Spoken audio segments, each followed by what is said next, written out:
Hello, this is Crypto Neptune, and I am back once again talking about Telcoin. Remember, nothing I say is financial advice, and thank you to the Telcoin community, those who liked my past videos, those who commented on my last videos, and those who recently subscribed to the channel. I greatly appreciate it. So, where do we stand with Telcoin? So, it is always nice to see a little bit of green over the last 24 hours.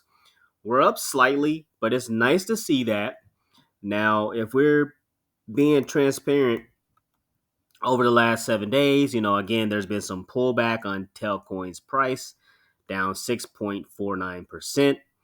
Their bear market has been kind of brutal on a lot of altcoins and specifically Telcoin. And then, if we're being transparent again, if we're looking over the last year, Telcoin had a nice little run up all the way up to 0.003, and then it retraced all the way back down to the current price of 0.00105.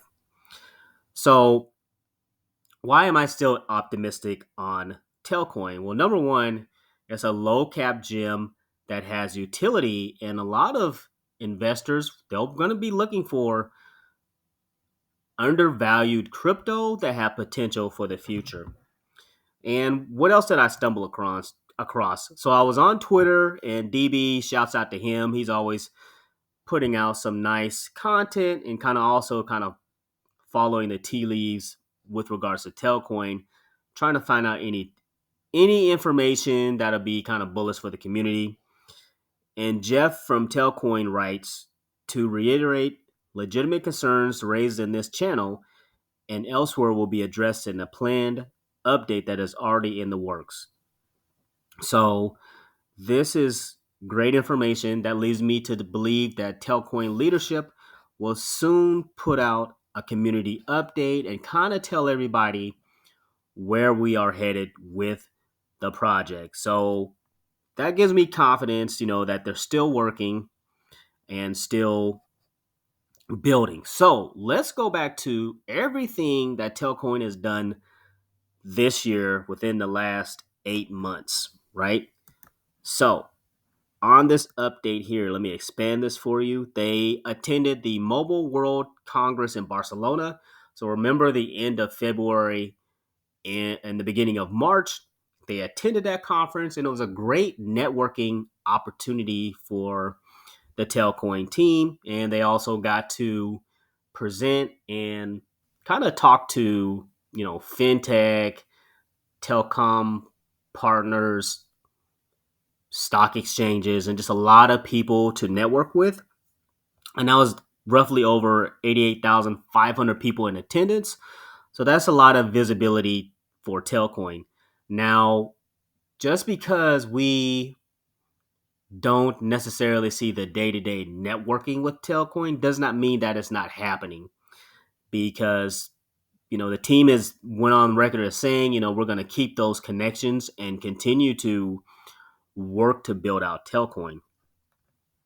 And then again, like we mentioned here, they made many connections with, telecom providers, fintech companies, etc. But a lot of people seem to be interested in Telcoin. Now, does the price action right now show that? Not right now, but again, you have to be forward thinking to see, could this have some potential?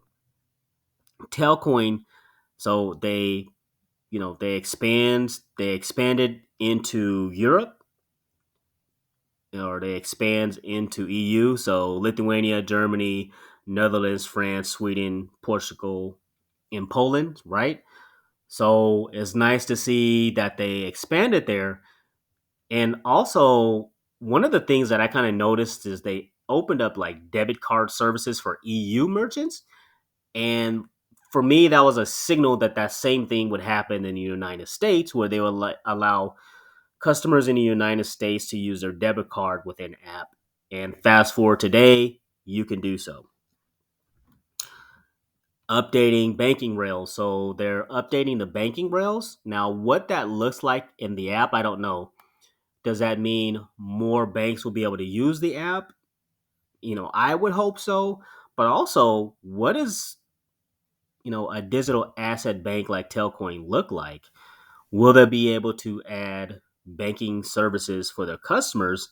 And I kind of have a feeling that Telcoin will some kind of you know bank account maybe on the blockchain. No idea how that looks, but really really bullish for the community.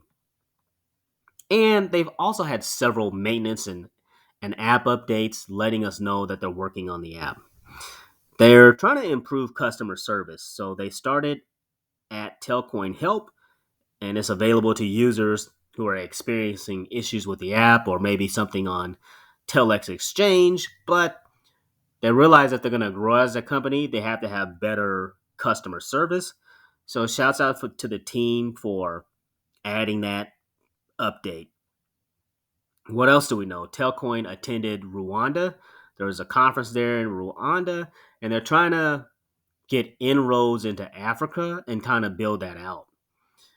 They ran that promotion with Canada to Rwanda, where if you send 25 Canadian dollars from Canada to Rwanda, the user would get an opportunity to win 5,000 Telcoin, which is a nice little promotion. And they've ran like promotions like that in the past by simply just downloading the app, using the app. Heck, even I received like 5,000 Telcoin in, uh, in the past where they just simply said, hey, just download the app and use it. But more and more things will be happening there. With Rwanda, they also did an advertisement kind of down there too, to let people know, hey, we're Telcoin and to use our service. They attended a conference in Switzerland, so that's bullish. Again, continuing to network. So Telcoin has done a lot of things, right? They did the 0x project update, or they did the integration with 0x, and that allows for better trading, the app to be more stable. So as they ramp up and have more and more volume come through the Telcoin app, it is vital to be able to transact and kind of keep the app running and no downtime. So it's the little things of the details that I like about what the Telcoin team is doing.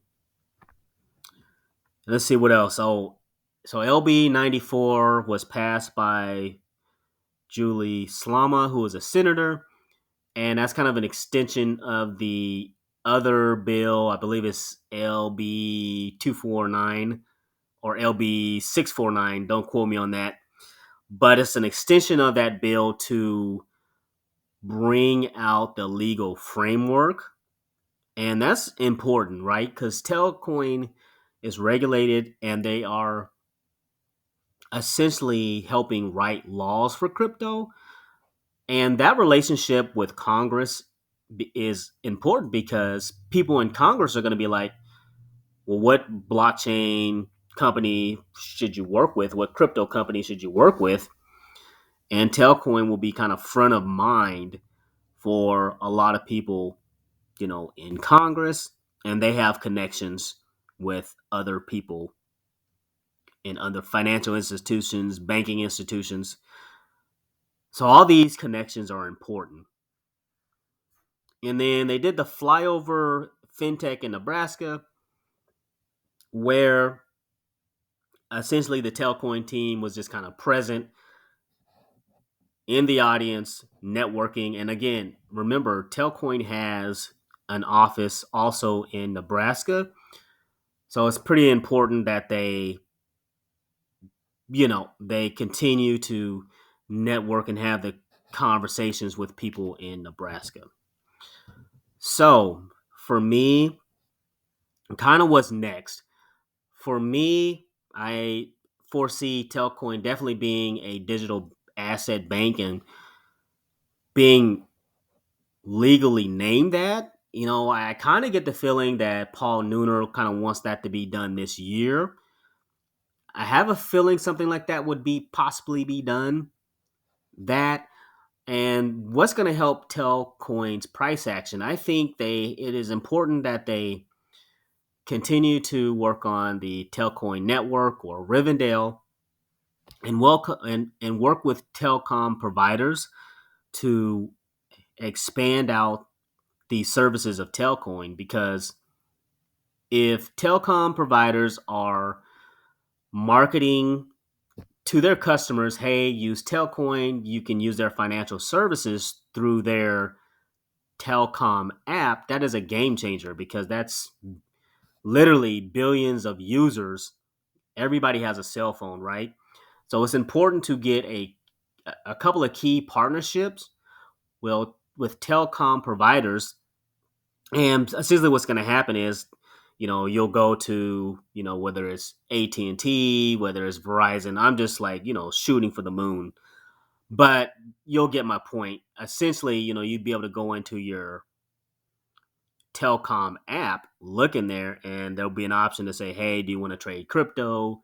Do you want to see use remittance services? And then you can kind of see that Telcoin option in there. But also by helping promote Telcoin, they will essentially get some of those trading fees, and that is a nice kind of passive income for companies. So again, you're trying to keep costs down. You can't like blow all your money on marketing. Now, does Telcoin need to be more visible in people's eyes? It sure does, but they got to find out a way to continue to, kind of expand Telcoin's footprint. So I think that's the way to go. Work with those mobile network operators, telecom providers, have them provide Telcoin services to their customers and expand out that way. But again, they can also continue to, provide us updates via Twitter, try to find a way to reach more users, grow the amount of followers on their Twitter account. Things like that will help in the long run. So for me, I definitely feel that Telcoin, they have a place in crypto.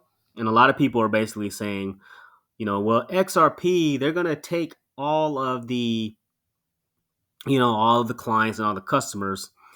Yeah, definitely XRP is huge. But for me, I feel Telcoin has a place, but also, again, investors are going to be looking for a crypto that is really, really undervalued, where they can get, you know, some nice gains or has the potential to kind of help out with the future. And again, with Telcoin, it's a little bit different because they are specifically working with telecom providers and helping bring blockchain technology to the telecom providers. So I hope this video served as some value to you if you're in the Telcoin community. If you are, a little bit worried about your investment, I'm heavily into Telcoin. I'm not concerned at all. I know it's a bear market, right? It's a bear market and prices are going to go down, honestly. So we just have to stay the course, do our part, continue to, whether you use the Telex exchange, whether you're using the Telcoin app, continue to use the Telcoin app. I will leave my referral link in the YouTube description. And if you're considering downloading the Telcoin app, feel free to use my referral code. But also make sure that you are also telling your friends about the Telcoin app and using your referral code, giving your referral code to your friends so you can earn trading fees each time your friends trade on the app. So that's pretty much it about Telcoin. I'm pretty much excited about the future of the project, and we will kind of go from there. Thanks for listening. Thanks for stopping by.